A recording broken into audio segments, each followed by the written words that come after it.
That's a bit different, isn't it? Some music that isn't actually, like I say, sort of weird techno. It's nice to find some royalty-free music that wasn't completely weird and not sort of working with what we do as a show. There we go. Just have to click a few buttons, just seeing if people are kind of coming in. Make sure to stick something in the chat. Let's know that you're there. Just letting stuff get rocking and rolling, and we'll hit the button. We're just about to hit the button, just to make sure there's some stuff going on. If I hit that button, there we get. Hey, there we go. There we go. Everything's a working. Everything's a working. That's what we like. Just gonna get rid of that. Boy, oh boy, oh boy. Definitely need a quick swig of water, because even though it is after 8 o'clock and the sun is going down, it is still hella warm. I don't know what it's like where you guys are, but yeah, it's a bit on the stuffy side here. Good evening, Seagala. I hope you are doing well. So we'll just give folks a few minutes. Make sure to share the stream out in bits and pieces like that. Make sure to hit the buttons. People starting to slowly edge their way in. We'll just give it another minute or so, and then we'll get everybody in, everybody rocking and rolling. There's Niall. Good evening, Niall. Hope you're all right. That's doing that. Interesting there as well. Bit of news coming out there. But such is life. Either way, just give it another moment, and hopefully, so should have a quick stretch, have another swig of water, and then I think we will get rocking. And better crack my neck first. I'm rolling. There we go. Guys, gals, and the gender fluid and all beyond the binary, it is Wednesday night, it is 8 PM, and welcome back for 23-24 to the BOTW What's Current stream. My name is Anthony Russell, delighted to be back with you again for yet another season as we take our Wednesday evenings to have another walk through the weird, wonderful and wacky world of the National Ice Hockey League structure here in Britain. We focus on the National Division, that is our bread and butter, that is our home port, but of course we endeavour to go through the whole lot from top to bottom, from the National Division as well as Division 1 and Division 2 in the north and in the south. A massive, massive welcome back to everybody. Obviously, it's been a bit chop and changey over the summer. Had a little bit of time off. Of course, we did talk about a few bits, and it's great to see people sort of sticking bits and pieces into the chat. But it is good to be back. I've been to an ice hockey game in an ice rink, one that I probably shouldn't have been in because boy was it not great. However, the game was good. The rink is not good. However, let's do a few bits and pieces because it's start of a new season.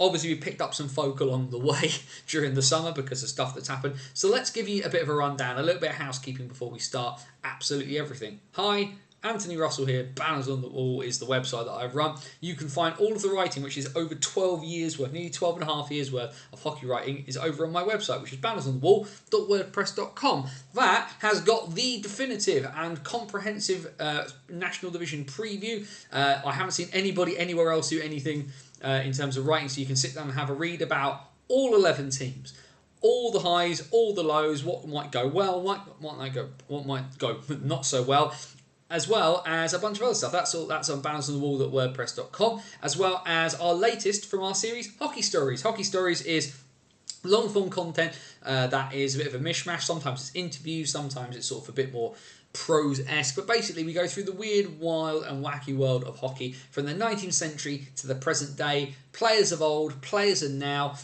referees have been involved in there, crazy stories. We've gone from the NHL to the NIHL and beyond, and the latest piece is one I'm particularly pleased about. It's called The Right to a Dream, and it's my interview with Josh Sherrington of the Guildford Phoenix. The Guildford Phoenix, of course, won a Grand Slam in 2022, and then last season had a bit more of an iffy season. Josh himself is a massively interesting character too. He's played inline hockey over in California. He's been really heavily involved with trying to grow the game of inline in Britain as well, and now he's of course on the ice for the Guildford Phoenix. The Phoenix's top point, goal, assist and point scorer last year, having been off the ice for the better part of a couple of years before he stepped back onto the ice, which is pretty impressive all things considered. But that piece is there at bannersonthewall.wordpress.com. Also there, the back catalogue of the old podcast that I used to do, as well as Dice Hockey, which is a tabletop ice hockey simulation game. Everything you need, you can play it from around your house, and all the rules and how to play it are there on the website. It's downloadable for free, so go and enjoy that. But that's all there at bannersonthewall.wordpress.com. And then you're here on YouTube. Hello. Please do all the algorithmy bits of liking and subscribing. And also, if you're watching live, because we're here live Wednesday nights at 8 p.m. on a Wednesday, and we will be the whole way through the NHL season here in Britain. If you're watching live, do make sure to go share the stream out. The more people we get involved, the better the conversations we can have. And that is the other great bit of news, that the other great bit of stuff that we have here is the chat, which should be, if I do that, over there on that side of the screen. Now, I'll say of course, if you're going to use the chat, please do remember the golden rule here at BOTW, which is DBAD. Don't be a dick. Be respectful of other people's thoughts and feelings, and we'll have a wonderful time, and it will be great. But please do stick comments, questions, anything you want in the chat. Where there hasn't been much actual hockey, it's a bit of a free-for-all this week as we come back. Because what I want to do is kind of talk about where we think the National Division is going to go. We've obviously had some games last weekend, of which I went to one. The match report of that is over on the website. And we're basically just going to kind of have a bit of a look forward. But the big bit of news, certainly British hockey related, coming out in the last hour or so, coming out of the state of Arizona, that the Arizona Coyotes are going to put Liam Kirk on unconditional waivers for the purposes of terminating his contract with them. What that means for Liam Kirk, obviously, is future a little bit undecided in that sort of sense. There's obviously been a lot of talk that Kirk is going to go play in the Czech Republic this year. Obviously had a really productive year last season when he was loaned out to Finland and was ready to go. Did really, really well over there. But it seems that if the NHL was the goal for Liam Kirk, that dream is going to be put on hold, because it certainly looks like that the Coyotes are going to terminate his contract. For those of you unfamiliar, unconditional waivers is generally what they will put somebody through when it means that they're saying goodbye and they're kind of cutting you loose. Now, what does this mean for Kirk? Does it mean his NHL dream's over? No, of course not, because plenty of guys have signed out of Europe, have signed free agent deals and the like. He always seemed to be a bit of a spare part when he was in Tucson. Of course, he got a knee injury, having sort of started there, and when he was back and fit from that injury, he just didn't seem to fit into the plans of the coach, and of course got loaned over to Finland. Now it seems that his career is going to have to continue in Europe if he wants to kind of keep playing at that sort of high level. But does it mean the door's shut? Absolutely not. He's still a very young man. He's still very, very highly skilled. He's going to probably and should be going forward into the future, if not the fulcrum of the attack for the Great British national side, possibly even the captain, because a lot of teams would just make your best player your captain, especially now with the retirement of Jono Phillips from the scene, from international hockey, because of course he hasn't retired from hockey. That's not how that works, remember. So we are going to have to sort of see what happens with Liam Kirk, but of course we do wish him all the best. We do hope he lands on his feet. And for those of us who've watched the lower reaches of British hockey for a while, many of people, like myself, I remember watching Liam Kirk play for the Sheffield Steel Dogs as a 16-year-old, and it's it's fantastic to see him, doing well wherever he does. It just seems that for now, that path is away from North America in the immediacy. Either way, let's talk about some hockey that we have watched this past weekend, because there was a bunch of games that happened over the past weekend. A lot of stuff, mostly in Division 1 and Division 2. Pre-season for them has kind of started ahead of the fact that a lot of teams are heading into league action in the upcoming weekend. Certainly, the big sort of news out of North 1 over the weekend was the home series between the Whitley Warriors and the Billingham Stars. Of course, Billingham kind of upset the apple cart a bit in North 1 last year.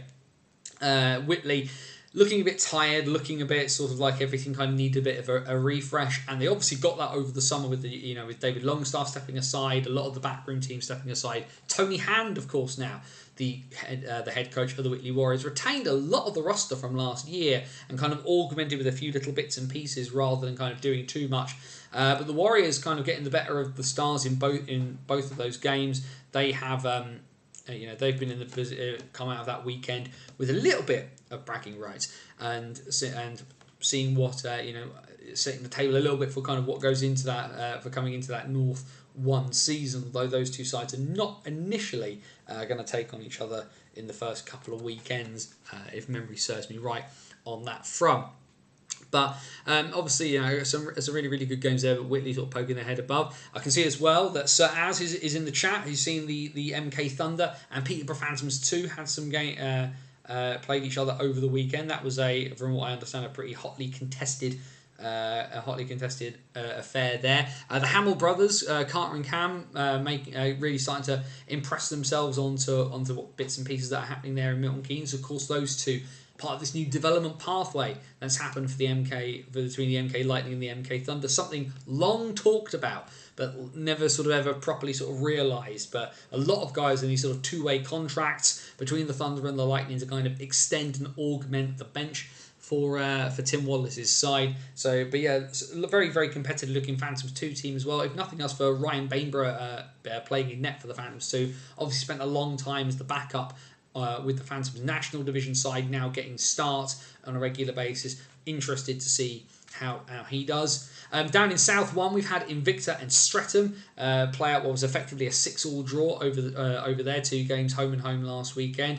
The away team winning on both occasions. Saturday night was a bit of a barn burner on the high road, a few fights and a few fisticuffs thrown there, but ultimately both teams sort of able to kind of shake hands and get on with it. Streatham then recovering and winning down in Kent on the Saturday evening as teams get their legs under them. And then there was where I was, which was back in Basingstoke, which was a bit of a strange experience, all things considered, between the game between the Basingstoke Buffalo and the Coventry NIHL Blaze, the second team in Coventry.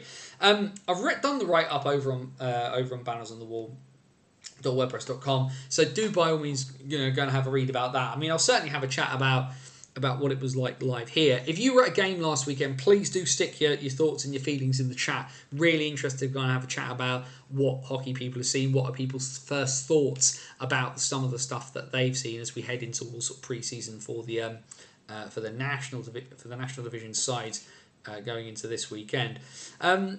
But yeah, being back in Basingstoke was a very surreal experience, it should be said. So, for those people unaware, the Buffalo and the juniors in Basingstoke are continuing to ice. The Bison, of course, on a pause, which has made for a bit of a strange one for me. I mean, the ice in Invicta Planet Ice Ball. Yeah, a lot of talk about the mist that came down over the ice. That was an issue in Basingstoke on Sunday as well. The lack of sort of an active dehumidifier to kind of solve some of those issues. But yeah, with the Buffalo still icing, certainly going to take the opportunity to kind of pop up and see some of their games, as well as kind of do this sort of like little tour of bits and pieces that I seem to be on now for this season. But very strange to be back in Basingstoke when you think of that last game of the season, the home playoff game against the Leeds Knights, where we kind of had to box everything up and put it away for we don't know how long. The rink in Basingstoke is not in a great shape, unfortunately, having been there. The Buffalo were limited on Sunday evening to just 100 spectators. You were only allowed to buy online, and the tickets were subject to this 12% levy that Client Ice are now putting on hockey tickets, which seemed a bit of a strange thing to do for a side that was only charging a $5 a ticket. The Buffalo have now said going forward it will be £7 for Buffalo games, to kind of counteract some of the costs and bits and pieces that they're going to have to incur. But I think what was interesting, aside from the fact that yes, it was pretty bad, the mist was pretty terrible, but the ice itself wasn't bad. And you know what? As someone who hasn't watched a great amount of Division 2 hockey live with his own two eyes, I was pleasantly surprised by what I saw. Some really good individual play, I think is probably the best way to describe it, and lots of heart and lots of hustle and lots of want. The speed is definitely not there compared to things like the National Division. Even between the drop in speed between Division 1 and Division 2 is very noticeable.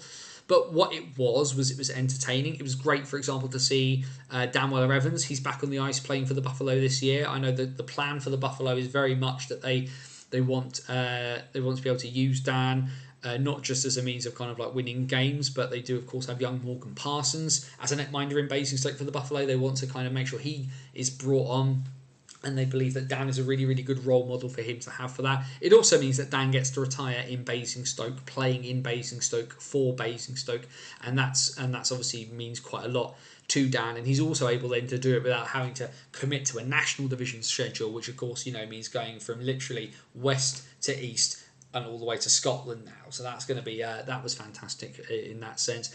Coventry was a good one. I mean, I've seen the Buffalo before and I'm familiar with a lot of the Buffalo players, including some of the ringers that they got in, like Ollie Hennings-Mayer and Roman Cathcart. But Coventry are a side, and then the NHL play side, not a team I've seen with my own eyes before. Really interested to see. Hayden Laverick is still playing. I thought he was long retired. So that was a bit of a... a bit of an interesting one for me. Laverick, I thought, put on a pretty decent performance, given the fact that his side were not great about clearing their own lines. Jodie Alderson-Smith, I know, plays for the Solihull Vixens. She obviously played for the Vixens and then played for the Blaze the following night. So she went from home to Guildford to home to Basingstoke to home. So fair play for that one. But yeah, a very... really, really interesting to see the Blaze top line, which was, most of the offense kind of came from these guys of Arthur Brooks, Charles Coney, and Alex Kent.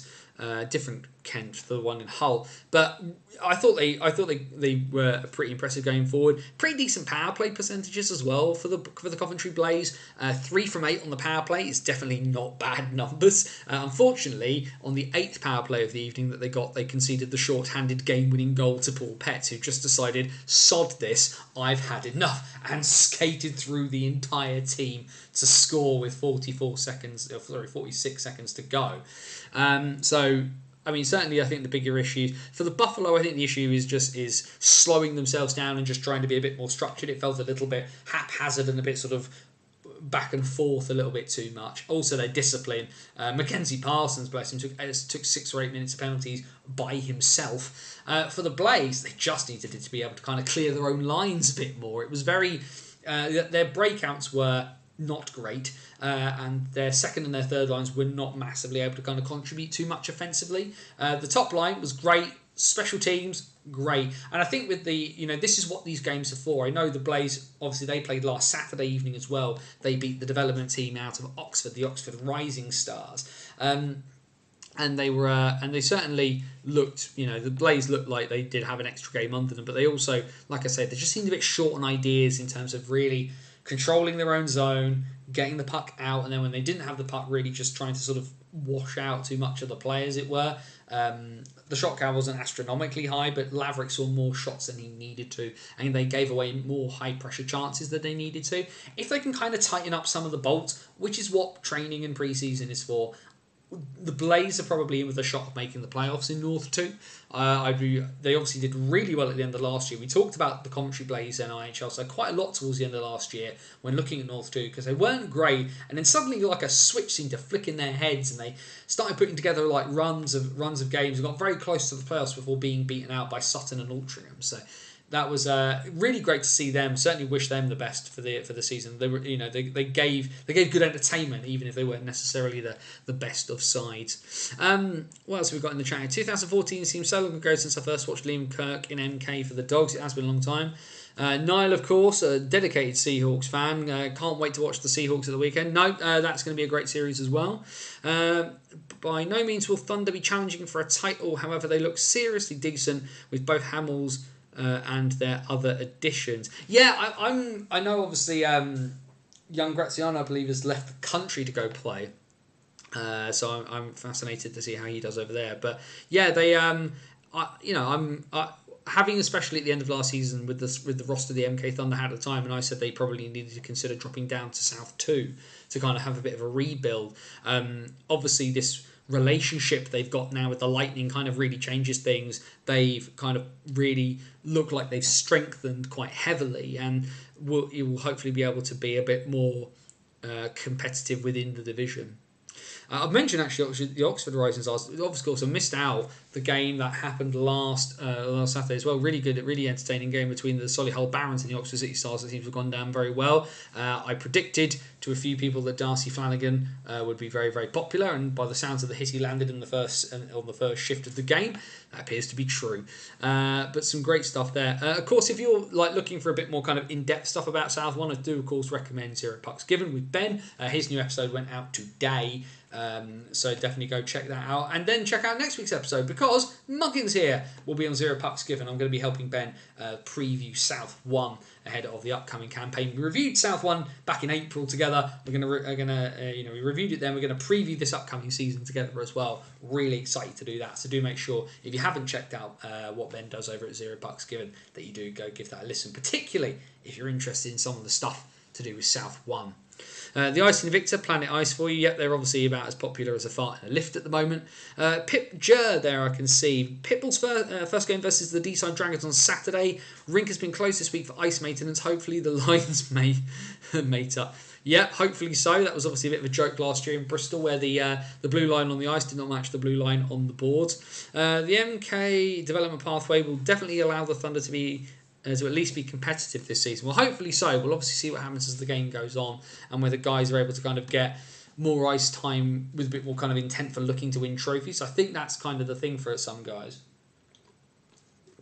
where playing is all well and good, but if you get the opportunity to win and play, that sometimes guys will kind of sacrifice that short term for kind of what they're after long term. So we'll kind of see. But Joe mentions a really good point there actually about Bristol and D-Side. That's going to be that's a really interesting set of fixtures. Of course, a National Division versus NIHL 1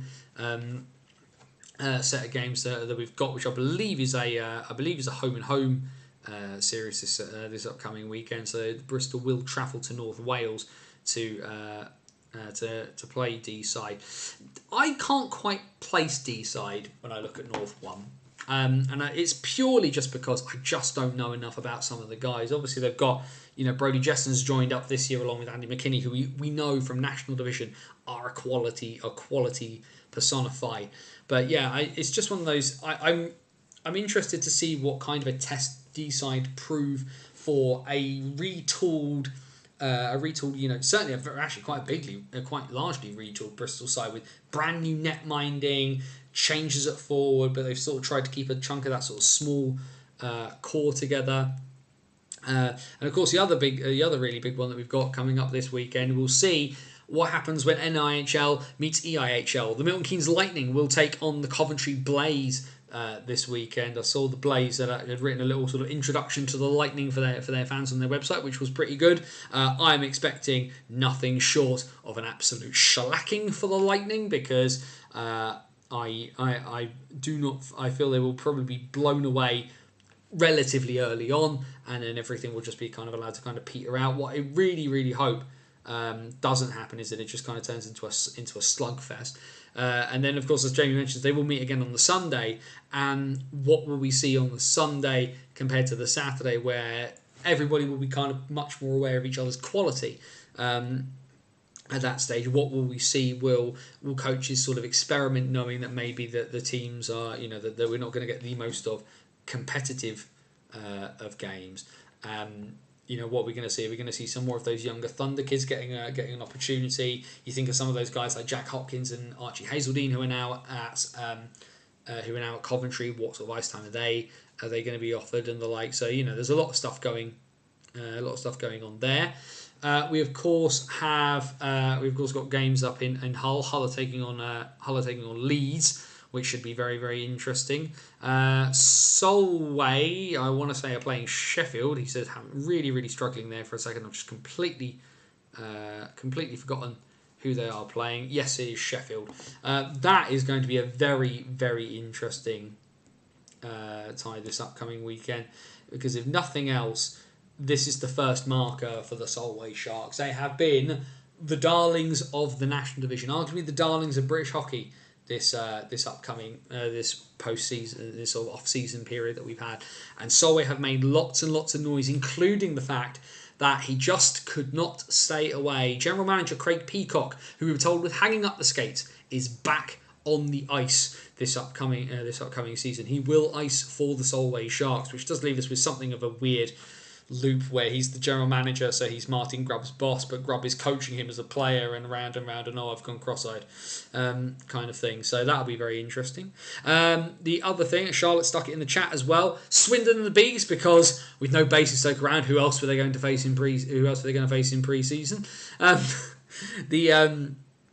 So that will be certainly unique in some circumstances. Lots of ex-Bison players from last year coming up against each other. Gail Lebwele, of course, in Swindon now this year, and you've got all of those guys who moved across to Slough for the Bees. Josh Kelly, Aidan Doughty, Liam Morris, Edgar Landsbergs, Marcel Balach. A lot of those guys, the band very much back together a little bit in Slough under the tutorship of Dom Gabai.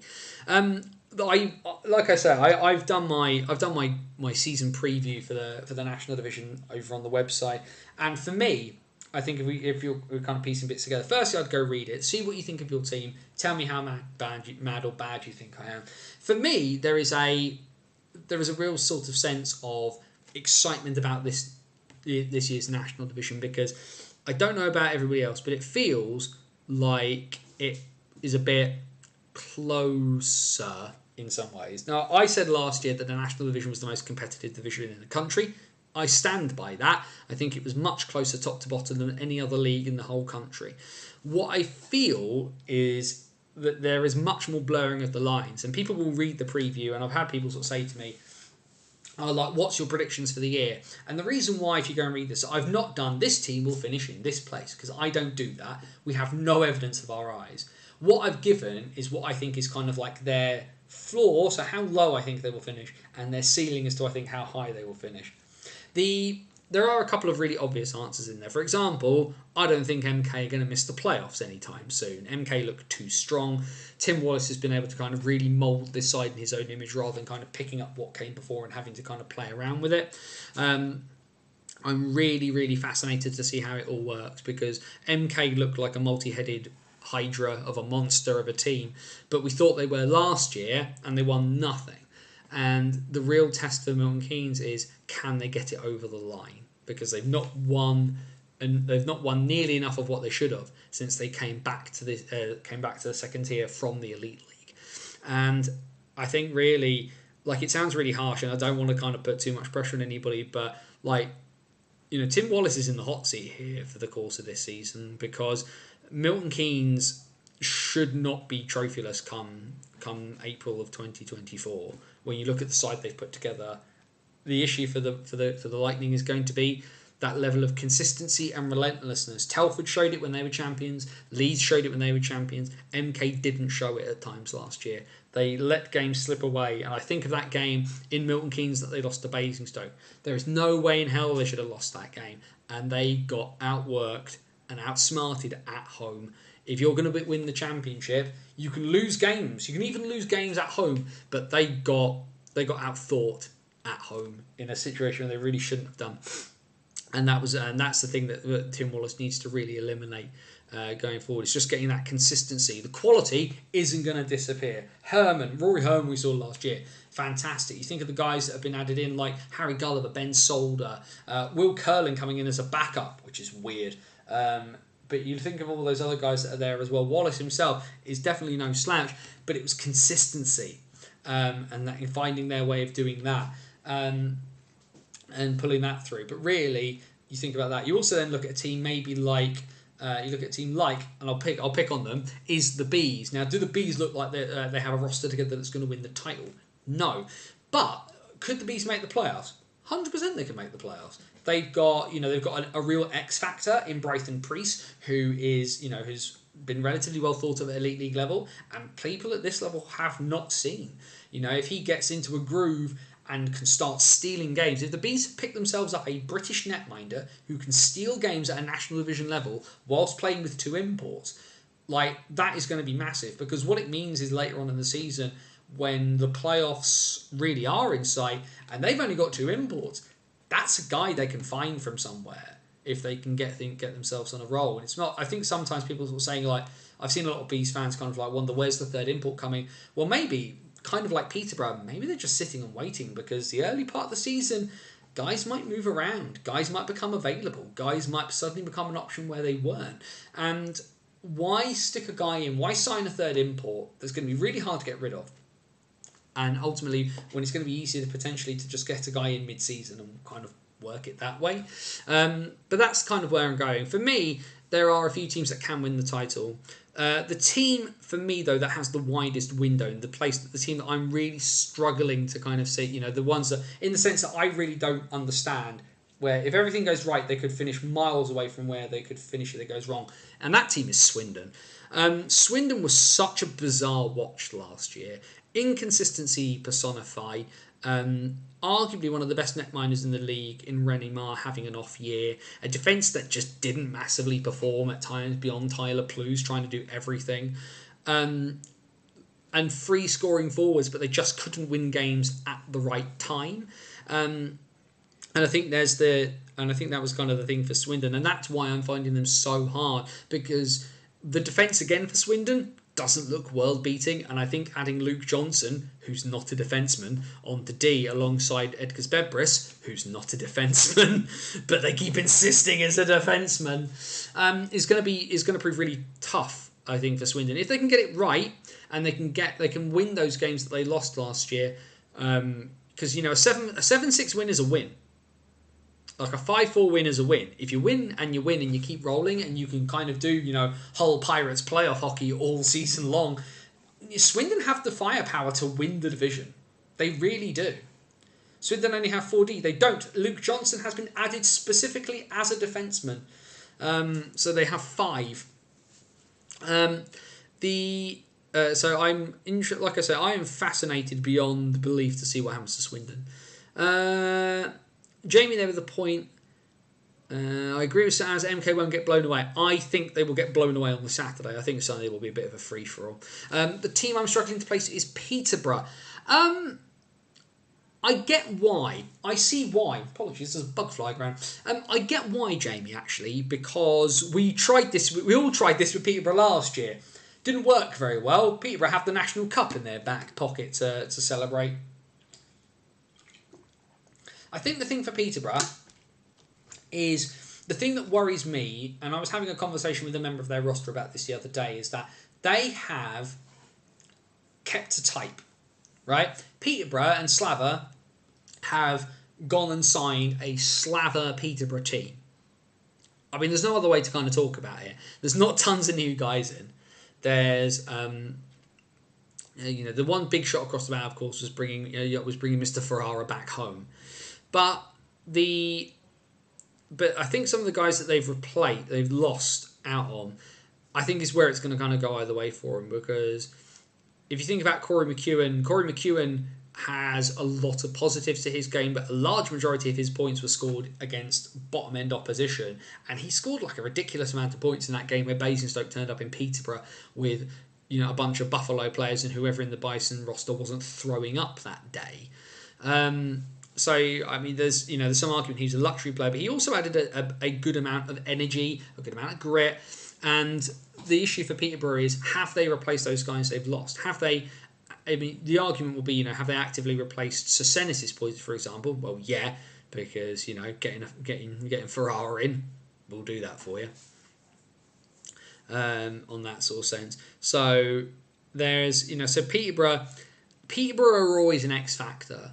But Peterborough, as a bare minimum, Peterborough make the playoffs because I think Jordan Marr had his best season last year by some distance. Obviously had his injury issues towards the end, and that's probably what cost Peterborough a place at Coventry. But Marr and Tyler Delabatouche as a net mining duo, that's incredibly solid. They've kept most of that D-core, which was pretty solid in a division that has good rather than great defensive units. So I think I get why on Peterborough, and I agree. I don't think Peterborough's window is the title. I think Peterborough's window kind of stems somewhere between like 3rd and 7th, as opposed to Swindon, who I have anywhere between 1st and 8th, depending on how their D does. I think Bristol will be better as well. I think they'll be different. At the moment, I'm struggling to see how they're necessarily better. I think that Bristol are a team that are for me are harder to read than Peterborough, because Peterborough are going to play how Peterborough play. Peterborough's things will just kind of be a toss of a coin of where they end up. Bristol, I am interested. A lot lies again on the net minding of Ben Norton and Matt Smittle. Bristol were a completely different side after Owen Sobchak got ill. Adam Harding is back fit. There's many more kind of unknown factors into that Bristol lineup for this year that make them, for me, harder to read. As a Cats fan, it's going to be fun to see Rutkiss play, even in an MK jersey. That's third line of Tom's Rutkiss to year, apparently. I wonder if he'll come back to Swindon next season to replace Cowley. Never say never, I suppose, is probably the thing there. Swindon only have 4D we talked about. As a Swindon fan, last season was a roller coaster to say the least. Absolutely was. Swindon fantastic against the top end teams and terrible against teams towards the bottom. Could barely beat Bristol before the start of 2023.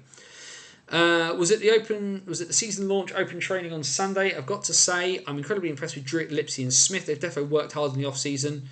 What a player. Okay, but yeah. No, I've all those kids. Smith in particular is in for a really big year. But yeah, there's the... apologies, my nose is really itchy. I should probably just blow my nose rather than just keep sort of scratching it. So apologies for this. There we go. Ugh, dearie me. Swindon has 60. So Bebris, who's not a D-man. Johnson, who's not a D-man. Smith, who's 17. Godfrey, Whitfield and Plews. Now, obviously, the loss of Reece Kelly has massively impacted there, but the fact they've got Luke Johnson who can step in and play is useful because, again, as we see in this division, Leeds, I think, proved it last year. That D was good, not great. They had one really, really solid veteran in Sami Zajac. They had one really, really good youngster in Archie Hazeldine, and it was a bit of a hodgepodge otherwise. Obviously, Tom Barry came in midway through the season and really helped there too. But you can, like I say, Edgar's Bebris for me is not a defenseman. So the fact he's still on D just baffles me. And I've had this conversation with Aaron Nell, of course. That's here on the YouTube channel. Go and have a look for it. With the National being extremely competitive and close between teams, can you see coaches making big decisions and moving... moving to make that team stronger? I think less so this year. I think the thing is, Sigala, during the season, I think we'll see a little bit of movement, but I don't think we'll see that much. The interesting factor is going to be Solway. I blame you and me both, mate. Solway is an X factor because, again, how Solway do is going to be a massive impact because Solway, to an extent, have a really wide berth of who they can attract. Now, because aside from the fact they've pretty much got all of Scotland, and they've got guys on two ways. Rui Lockerbie's on a two-way with Edinburgh. Callum Boyd, because of work, is on a two-way with Kilmarnock. What was his name? Carl Carruth, of course. So I think he's going to be potentially seeing a little bit of time with Widnes in North 1. But if Solway do well to start with, and everything goes okay, when you consider as well they've got this new ownership group who clearly aren't short of a penny or two because they were trying to buy Glasgow and have now bought a team in a lower division. Guys will be attracted to the new shiny toy and the experiment. And of course, Solway, given its position in the country, is not a billion miles away from. Obviously it's 3 hours away from a lot from teams that are quite close to them. But guys might take that hit if Solway do well, and Scottish players in the Elite League might drop down if Solway do well. You think of Reece Kelly, who's now at Glasgow. Well, what if Kelly gets injured? Say, heaven forbid he does. But he's young enough to be on a two-way. And maybe instead of bringing him back, easing him back into bits and pieces in Glasgow, maybe they make a call down the road to Dumfries and Reece Kelly can ice for the Sharks and maybe they do well with him and maybe he stays. Or maybe there's some guys in Fife or there's some guys anywhere else nearby in Scotland. Or you think of, there's a bunch of different permutations there. So I think teams will look to move guys around. I think of some of the guys who've dropped down into South 1, guys like Dan Scott, like Jay King, who could well be persuaded to kind of step back up if something happened, I assume. But Will coaches will always have to make the big decisions, but the big decisions might not necessarily be about a player, but kind of looking for guys, looking for guys to fill holes and who those guys are. So I mean, we saw it last season. Rory Herman was a great signing for Telford, but Telford don't get 100% where they are without Tommy Carlin and Gareth O'Flaherty coming in to shore up the middle six. So that's kind of where we go. Technically, Leeds only have 5D. Is Colvin a D or a forward? He is naturally a forward, but I believe he's coming in on defence, having played defence last year. Was the word on Louis Colvin for Leeds? Jamie, if we're 100%, if my memory serves me correctly. Just very quickly, let's just have a quick squeeze. I've just pulled up this coming Saturday, the first test there for the Solway Sharks in pre-season. Please note that Section F is the Sharks' noisy zone. Spoiler alert, everybody, it's ice hockey. It's all meant to be noisy. So Block A, all rows 11 to 18 are for visiting Steel Dogs fans. So let's just have a look at that. What have we got price-wise? What does it say? So adults are £14, concessions and students are £10, child 15 and under is £5, one adult and one child for 19 is 14 plus 5, which is fine. One adult and two kids ticket, one adult, three kids ticket, 2 and 1, 2 and 2, 2 and 3. So that's pretty straightforward there. From the Sharks, of course, the thing to remember for the Sharks is that one of the long sides, there is no seating. This, of course, is the sort of thing I will have to navigate when I go up in November. I will be in Dumfries. That's right, Wildcats fans. I will be joining you for your excursion north to Solway. Chris Callahan, Blue Line Photography in the chat. Fantastic to see you, good sir. I'm hoping to try Chip Spice this season. I still have my Chip Spice. My Chip Spice is in My Chip Spice is in the cupboard. It gets frequently and liberally used, especially when I'm having fish and chips. It is as good as advertised, so definitely do that one. But yeah, otherwise, where are people this coming weekend, I suppose? Because for me, I get no hockey this weekend. My brother-in-law is getting married on Saturday in a barn in the middle of nowhere, so I've got to forego hockey this coming weekend and I will have to keep tabs from a distance over that time.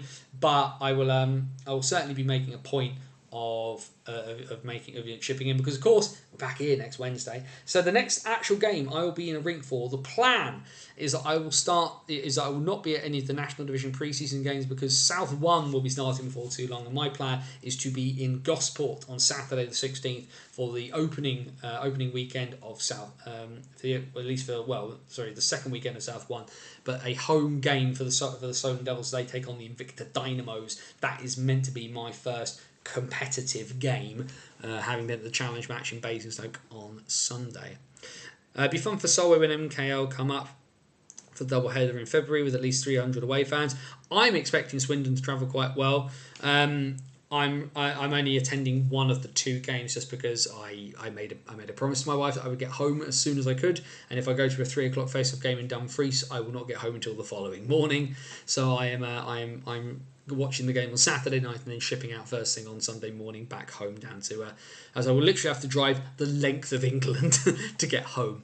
So that should be interesting. But I'm really looking forward to that. Look, like I say, Solway. So Dumfries in November for me, but then at the moment the next game for me will be the 16th in Gosport, and then for the 23rd it's the following weekend is the opening weekend of the National Division season. I'm leaning towards Swindon at the moment, just because I know it's doable, and I also I think sort of I am going to be in Slough at the beginning of October, because I should hopefully, I believe as much as arranged as anything else, but I believe myself and Joe Scutts will be on comms on the 1st of October for the Bees, so that should be a lot of fun. So I've got a large chunk of my beginning in the next couple of months planned out, so that should be fun. I've even found a way to park in Slough, so bully for me, and park right by the rink for not too much money. Just looking at what we will do very quickly then, I'm just going to get the page ready, just because, of course, the one thing we have got upcoming this weekend is competitive games are starting. So click the button.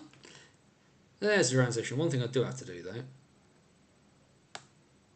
Let's do that. There we go. Let's just move that across a little bit. Is Dortmund going to win the Bundesliga? A bit of a strange one there to ask Schwarzgeld, but I don't blame you for asking, because your name does somewhat give away. I unfortunately do not believe Dortmund are consistent enough at the moment. But as we all know, the real league to pay attention to in Germany is the Zweite Bundesliga. Hansa forever. Anyway, let's have a quick look at the fixtures this upcoming weekend, as we're sort of running out of bits and pieces, the competitive fixtures anyway. So the season in North 1 starts on Saturday night, where the newest members of North 1 are the team that's going to get things kicked off. The Hull Jets will start their life as a North 1 side after moving up from North 2. They take on the Billingham Stars. No mean feat for the Jets as they enter the third tier. But then Sunday, everybody and their mothers having a game. Billingham are back in action. They are at home at the Forum against the Sheffield Scimitars. Scimitars ending up on the. I've completely forgotten who they played, but they were on the losing end of a. They were on the losing end of a game at the weekend. I can't for the life of me remember who the Sheffield Scimitars played. I'm just going to quickly see if we can pull up some bits and pieces. Yes, the Scimitars definitely did have a game at the weekend. I've just completely forgotten who they played, and I do apologise to any Scimitars fans. There they are, the Tivak Alloy Sheffield Scimitars. That Twitter account tells us nothing. Brilliant. That is not helpful in the slightest. So, what's that in the chat there? What German team is Brendan Walkham playing for? He is playing for the fantastically catchily named ERSC Hamburg 1953. Solihull. Was it Solihull? No, I thought the Scimitars had played a Division 2 side and lost. I can't seem to find it. But no, Jamie. Yes, he's playing for Hamburg in the Bayernliga, so the fourth tier of German hockey, in one of the regional leagues. It means that I think he goes as far west as into a part of Baden-Württemberg, but otherwise it's a lot of playing in and around Bavaria for Brendan Walkham this year. Really, really good league for him to kind of showcase himself on. Of course, congratulations to Brendan and the rest of the Sky City Stampede on winning the Virgil Cup, for being champions of the New Zealand Ice Hockey League. But yes, Amber, you are correct. Hamburg is where he is going to be. He is going to be up, halfway up a mountain somewhere, just off the main motorway, which leads into the Czech Republic and the city of Pilsen, where they invented Pilsner. Walkham, as far as I'm aware, is one of 3 imports on that roster. He's also joined by a Czech defenseman whose name is Richard Stutz, and he's also on a roster with a Canadian lad called Sean Campbell. Campbell has been a mainstay. He's been at Hamburg for the last couple of years. Campbell played for the Stuttgart Rebels, who are now in the Oberliga, so the tier above. But yeah, he's been at Hamburg for the last couple of years, just under a point per game clip for him. But yeah, so yeah, if you have a look around for bits and pieces like Hamburg, you will eventually kind of see. I don't believe they stream games, but they do. You'll certainly be able to find like live tickers and bits and pieces like that. So certainly bits and pieces will be available for keeping tabs on Mr. Walkham next year, as he's chosen not to return to Britain. I really, really can't for the life of me figure out. I know the Scimitars played, but I just can't seem to find who it was they did play last week. Either way, we'll get back to the fixtures rather than worrying too much about that. Other games this coming Sunday in North 1. The Blackburn Hawks, of course, who've been in this sort of Northern League action, playing against teams from Scotland. They had a good 4-1 win, a good win over Kilmarnock on Sunday, having lost up in Scotland against Kirkcaldy, but they take on Hull, who will get 2 games in their first weekend. And then the Whitley Warriors are at home at Hillheads this coming Sunday. They take on the Nottingham Lions for the Lions' first outing after their somewhat rambunctious summer, where their future playing in the league was in doubt for a little while as well. And then this upcoming weekend, there is one competitive game in South 1, and the champs are back. It's top versus bottom from last year. The Streatham Redhawks return to the high road. The champs are off and running after their pre-season draws against pre-season sort of draw over 2 legs against Invicta. They take on the MK Thunder, the new look MK Thunder. 6:45 PM face-off. I know Ben Painter, having spoken to him during the week, he was not super happy with their performance at home last Saturday against the Dynamos. Expect a reaction from the league champions heading into this one. We'll just have a quick check as well of the other divisions as well, just to see if there is anything. We have some stuff in North 2 to have a look at, and another new team gets its first outing this coming weekend, Saturday the 9th, as the Billingham Buccaneers, the new second team at the Forum, are in action. They take on the Sutton Sting down at Sheffield. That's a 5:40 face-off on Saturday. And then on Sunday, the other new team into North 2, they get involved in all the fun and games. The Kingston Sharks, the new Division 2 side in Hull, they are away at the Bradford Bulldogs. The Coventry NIHL Blaze take on the Sheffield Titans. And the Nottingham Lions 2, they get the first outing of the season competitively at the CCM pad at the National Ice Centre. They take on the Sutton Sting. 7:20 face-off. I don't know, Chris, whether Chris Gansby is still there. I assume that game is going to be streamed, but we will obviously find that out. And then South 2, of course, the biggest division numerically across the NIHL, gets underway this coming weekend. 2 games on Saturday. The Basin of Buffalo are at home. They open their league campaign with a brand new dehumidifier in the rink to hopefully get rid of some of that mist. But they take on the Cardiff Fire. And then a really big game to open up the South 2 fixture list. The 2 teams that battled it out for the league. Bristol, last year's league champions, winning by a point after being awarded a win against Peterborough when other games were decided as draws. Obviously a bit of a bone of contention, but the Guildford Phoenix and Bristol Pitbulls will meet at 6:30 PM at the Spectrum. A great way to start off the South 2 season upcoming. And then on Sunday, the grand opening, the grand return home for the Lee Valley Lions, having played in Cambridge last year whilst their rink was being refurbished. The brand new Lee Valley Ice Centre is open and ready to go, and the Chelmsford Warriors are the first visitors to the new Lee Valley. Congratulations to the Lions on getting home. I wish them all the best for this season. It's going to be fantastic. On Sunday, we have the Oxford Rising Stars against the Solent Junior Devils, 2 development sides there in action up at Oxpens. The Stretton Blackhawks are on the high road on Sunday. They have a 5:45 PM face-off against last year's playoff champions, the Invicta Mustangs. So an away start to the year for last year. Somewhat surprised, but definitely deserving playoff champions in South 2.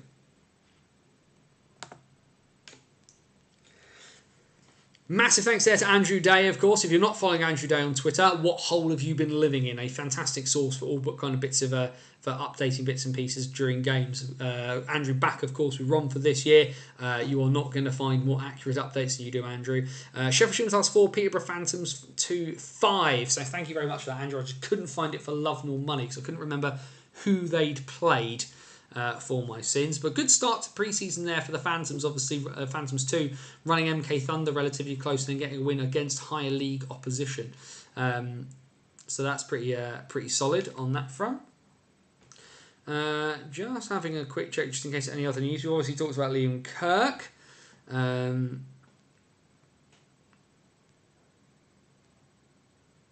Just having a quick look. I can't see any immediate news. Anything else that's sort of joining there? Of course, we know that. Belfast have been in action in the Champions Hockey League. They are back in action tomorrow night, I believe, against Heartsay Innsbruck Die Higher, and then they return home to take on Bolton in Belfast later on this week as well. That should be fantastic. It's not Bolzano, it's Bolton. I will always and forever use the German name for that town, because that's just what I'm like. Some news actually out of Lee Valley from earlier today I've just seen. That all home games for the Lee Valley Lions will take place on Pad B at the Lee Valley Ice Centre. Home games will face off at 5:30 with the doors opening at 5. Parking available on site at Lee Valley but will be chargeable. So make sure you've got some coins in your pocket or the ability to pay for parking if you make your way up to Lee Valley. Certainly a rink I kind of want to see. That should be an interesting one, given it's brand new. I didn't get a chance to go to the old Lee Valley, so I really, really want to be able to go and see the new one if I get the opportunity. It's a bit of a pig to get to, but I also want to get to a place like Alexandra Palace. I kind of want to see some places that I wouldn't get a chance to see because I've been in Basingstoke. I'm trying to very much look at this year as an opportunity to kind of spread the wings and see some different places, and also try some different things. As you see, like I mentioned earlier, going to be doing at least one game of commentary for the Bees. That's going to be fun.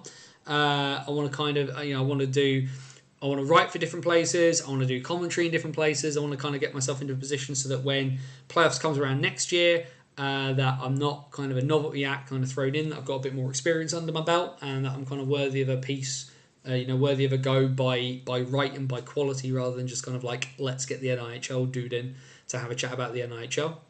Thunder versus Phantoms 2, 7 p.m. on Saturday as well as a friendly. Fantastic.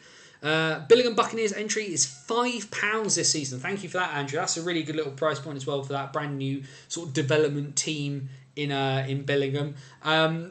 Craig Simpson keeps saying I need to go to Billingham. For those of you who don't know, Billingham's in Middlesbrough. That's a very long way. So we need to kind of look as to how those kind of things would work. Definitely have to get some, getting the day pass from the wife to travel that far would be somewhat problematic. But £5 for a second team, and I know again it's on this week's Zero Pucks Given with Ben Hyde that he talks about the fact that about sort of the really good price points of things like the Romford Buccaneers season ticket and the like, and the MK Thunder are trying to kind of go through the sort of charity. Becoming sort of a charity kind of thing, but they're going to keep sort of tickets at a sort of a low price as they can. And this is just really, really good stuff for these sort of second sort of developmenty sides of getting the prices as low as you possibly can do. Obviously, a lot of guys will be paid to play, but some of these young Buccaneers guys, I mean, there's only I know there's a couple of two ways with the Stars, but getting these guys used to being able to play in front of a crowd as well, that's not just their mum and their dad and their missus, is probably quite good as well. What is the most expensive ticket in the National League? I believe it's either Swindon or Leeds. I can't remember off the top of my head, Jamie. Chiefs are charging £15. Yeah, John. I mean, it's a very, very different Chelmsford. I think the quality of roster that you appear to have in Chelmsford, £15 feels very high for South One. I'm not going to lie. Hopefully a season ticket is better value on that front. But that roster Chelmsford have got, Streatham have dominated South One for so long. The Chieftains, to me, look like they have the best chance of catching Streatham, and they look very, very good. They, you've got Jordan Lorday in net. He's well above South One quality. Alan Lack, one of my favourite players ever, just a ball of energy. Jay King at South One. Jay King's a National League level defenceman. Halton Barnes-Garner is a National League level sort of player. The Bartletts are going to score for fun. I think of some of the other younger guys who got coming through, and I know Ben waxes lyrical about Sasha Maltsev. And you've got your other new import who's come in from the Arizona State University club team. Like, £15 is going to feel a lot, but if Chieftains are league champions and get that ticket to play at Coventry for the national title, you're not going to worry about 15 quid too much. If it all goes wrong, and Cliff's got it wrong, then yeah, you'll have a right to scream about that. I live 5 minutes from the Forum, but go to Leeds for my hockey. I mean, Finn Braden's good, but you've got really good hockey on your doorstep. That's a long old way to go. I mean, if you're a Leeds fan, you're a Leeds fan. Fair play on that front. But I think that's an interesting choice there, Andrew. You are, of course, well within your rights to do that. Ben Russell in Chelmsford as well. Leeds is £19, 4p, including the booking fee. Yeah, that's mental. This 12% fee that Planet Ice are levying on tickets, for me, just makes no sense at all. They've already come out with bad PR off the back of the Sheffield Steel Dog situation. And like I said, I reported this over the summer. A chunk of this wasn't really Planet Ice's fault. But their response and their reaction was not good at all. And this 12% is also very strange because Blackburn have announced in North 1 that their tickets are not subject to this 12% levy. But the basis that Buffalo in South 2, their tickets are. So not only is it 12%, which is a huge amount, relatively speaking, but they're not even consistent with this application. That's the worst bit about this here is Planet Ice again with poor corporate communication about what they're doing, why they're doing it, and why X is included but Y isn't. And it's frustrating because Planet Ice are a massive stakeholder in British ice hockey. They own the team I support. They own multiple rinks in this country. They sponsor the national division. They are the title sponsor of the national division. And yet the way they act sometimes with expecting no pushback, expecting nobody to kind of comment on it and to just accept it is very, like I say, it's just very frustrating. I don't quite get it. Chris Callahan, Buccaneers on your Buccaneed. Hashtag blame the heat. I mean, you've got kids, so I can forgive the dad joke. Either way, we've hit 9 o'clock. So I will say, free reign. Anything. Can be NIHL, can be Elite League, can be NHL, can be anything you want. Chuck it into the things. Where are we going on our hockey trips this year? What other bits and pieces do you want to talk about? Are you big into your CHL? I personally am not. But if you are, let's just throw the doors open and let's just have a chat about whatever you guys want to for a bit. Also, I take a sip of water. Desperately still trying to keep hydrated in this terrible, terrible heat, which is what probably causes problems. If it doesn't go into rig developments, then it's completely pointless. A new sound system wouldn't go amiss in MK. I mean, you think it wasn't that long ago when I went to my first game in the new MK rink and got builder's dust on my shoes. Swindon is £18.55, no booking fee. Then apparently does have a booking fee. D2 Wildcats is £8. D2 Wildcats at £8 feels a little steep for South 2. Evening, mate. Sorry I'm late. Yeah, I've said nice things about you, Ben, so it's fine. What did you make of that Cardiff shenanigans? What the fight against Angers or whoever it was nonsense. It's completely nonsense. Celebrating a guy missing a hit, flipping over, landing on his face, and then losing the fight seems a bit stupid. I'm all for PR, and I know the physical side of the game gets people really, really riled up, and that's great. But maybe have your guy actually doing something of note, of value. It's a bit daft. I've just seen here from the MK Thunder that they've got Saturday 9th of September, 6:30 face up at the Thunderdome for them against Peterborough Phantoms 2. Adults £5, £1 for children 6 to 16. Under 5s are free. Now that's a very, very good pre-season deal there from the Thunder. So congratulations on that. That's very, very solid price pointing. Yeah, £8 for Div 2. £8 for Div 2. I mean, the Buffalo are charging 7, so I suppose I can kind of see it on that front. I wonder what a Haringey charge. I wonder.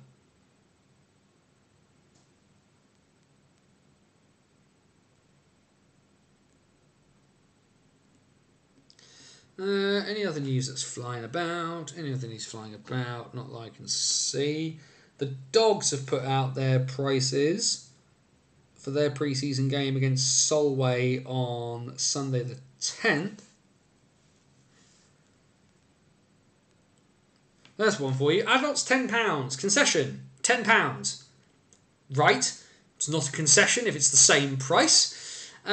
Children 16 and under £5. The child price is fine. Adults for £10 is actually not too bad as well. But a concession is not a concession if there isn't a concession. English? Anyone? Cardiff Devils new badge. Discuss own golf.com. I discussed this on Door 14 Hockey when I was on with the lads. The actual picture itself isn't too much of a problem for me. The actual picture isn't too bad because I can't draw. I can't design stuff. The bigger issue was, why are they rebranding? There was no reason to. That was just a bit dim. I used to go watch Sunderland for £1.20, which included the Steelers' first game. Thank you for depressing us all, Andrew. Swindon's D2 are half price for Wildcat season tickets. There's that price point. Thank you, Charlotte. That makes sense. That makes sense. Because if you're a Cat season ticket holder, you can get in to see the Wildcats 2 for £4. So that weekend where Swindon are away in Solway at the beginning of November, Wildcats 2 are at home on the Sunday. That's actually worked out really, really well. So that's worked out very well for the Swindon Wildcats 2. So that second game so Swindon the Wildcats 1 are away in Dumfries on Sunday the 5th of November with a 3 p.m. face-off, and then the Wildcats 2 are at home in Swindon at 6:30 against Solent. So actually you'd be able to pay attention to the Cats game if you're not travelling all the way up to Scotland. You can then have time probably to finish the game, leave your house, make it to the link, watch live hockey, and then go to work the next day. That's obviously one example, but that's worked out very, very well there for Cats fans. I think that's not too bad at all.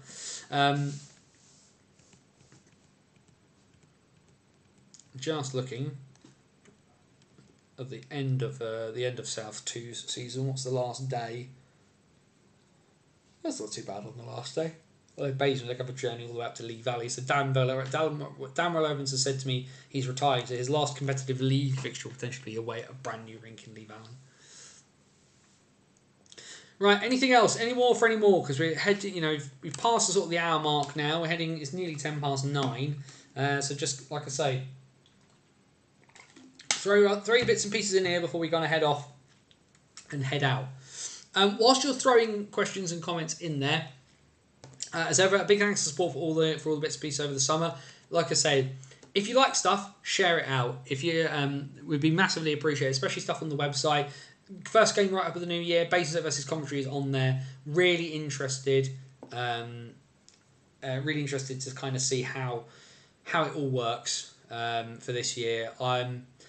I'm nervous, but I'm excited about it. It's going to be a challenge to write about different stuff every week and trying to keep on top of so much stuff. But you're going to see me in different places. I will be in the programme for the Raiders for this season. Of course, I've got the Banner Moment, which is the sort of the article I'm offering out to teams for their programmes. If your team needs content for its programme, drop me a line. I'm going to, like I say, travelling to different places, seeing different things. I want to try, see as many people as I possibly can. If the Buffalo are going to be at home somehow still, I'll try and go to that too. And I just kind of want to make the best of this year. My team aren't here. I can't escape that. And I've had to kind of pack away the things I should be doing into a box to hope that I can one day open that box again. And hope that what those days will come once more.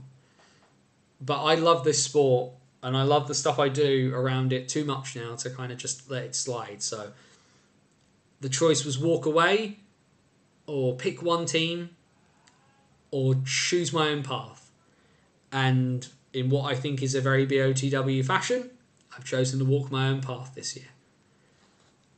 Why else would I be driving to Scotland? Why would I be looking at flights to Belfast? Got to do it my way, I suppose. Have you ever watched 2 games in one day, not including finals weekends?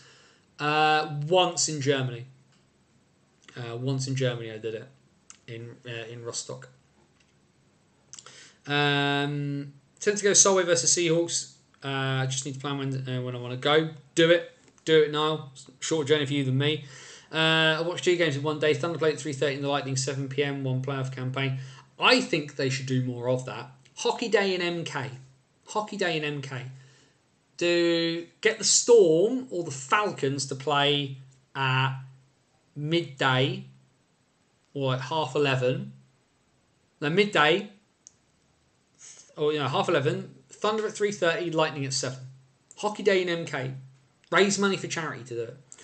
I was a hockey nomad for too long. But yeah, I think we've had this conversation, Andrew. Yeah. Take Shudder on a 2-way with the Steel Dogs and Blackburn is a decent pickup. Yes, this was. His leaving Leeds, I mean, should just for Sheffield. That's kind of how it should be, really. And with Cole now being with the Steelers, Tate needs ice time, so Blackburn's going to be a really good place for him to get that.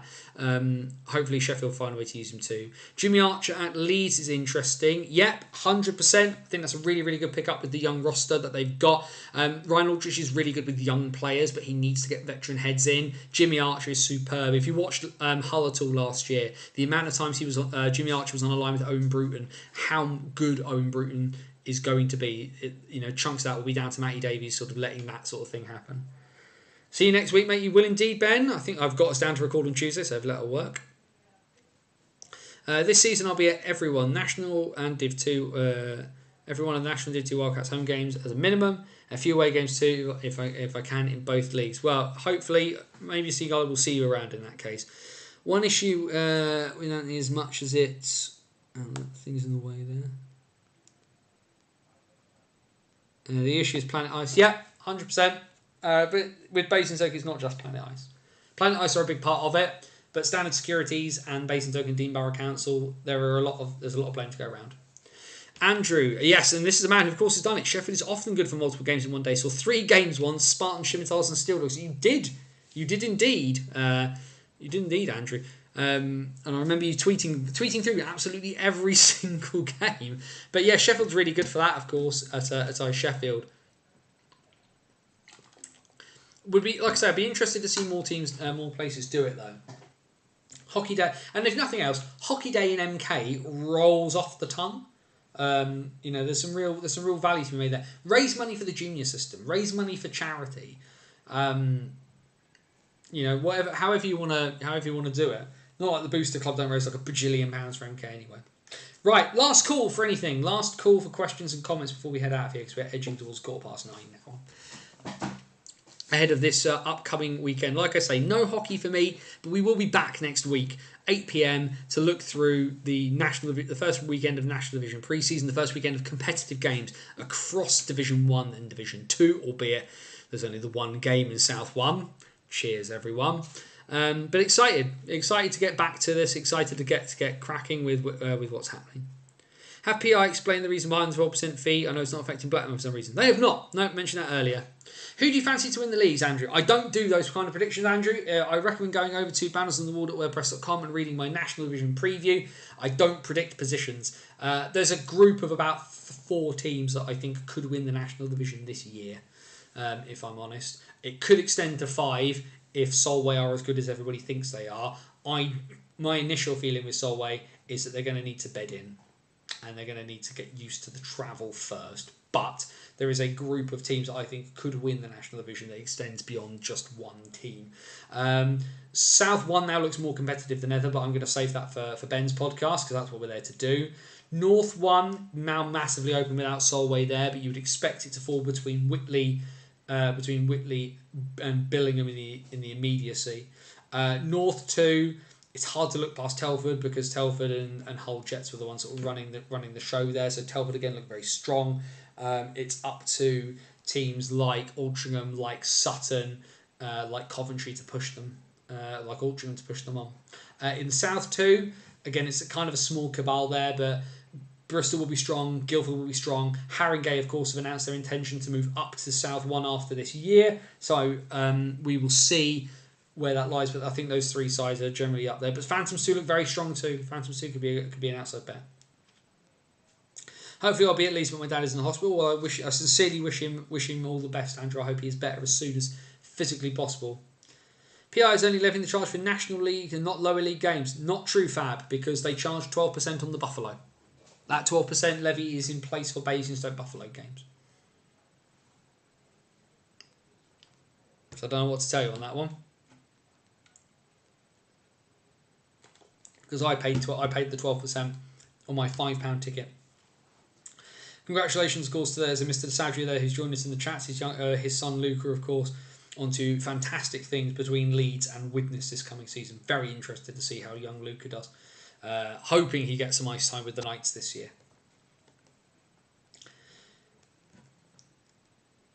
Nothing else that I can see. Just have a very quick check just before we sign out.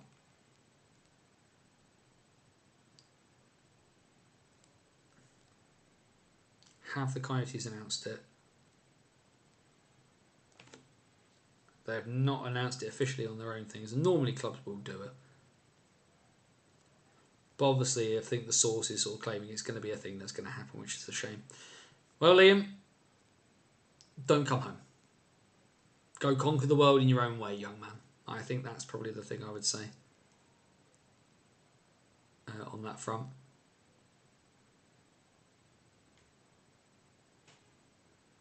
Either way then, I think for the first time this season, we call it there. BannersOnTheWall.wordpress.com, your number one source for, well, now everything related to the National Division, because we branch out from Basingstoke and beyond. Game write-ups from every game I attend this season, and as well as a back catalogue of 12 years worth of stuff for you to enjoy, including our Hockey Stories series, long-form pieces telling stories from the weird, wild and wacky world that is ice hockey, from the 19th century to the present day, behind the Iron Curtain, into war and beyond.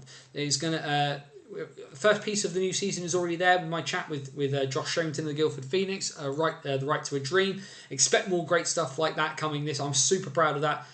Very interested to see what sort of other stuff I can write about this upcoming year. The back catalogue of the old BOTW podcast is there. Does your team need somebody to write for their programme? Well, the Banner Moment is there. You can check that out on the website. This syndicated article series that I'm going to be doing across the season.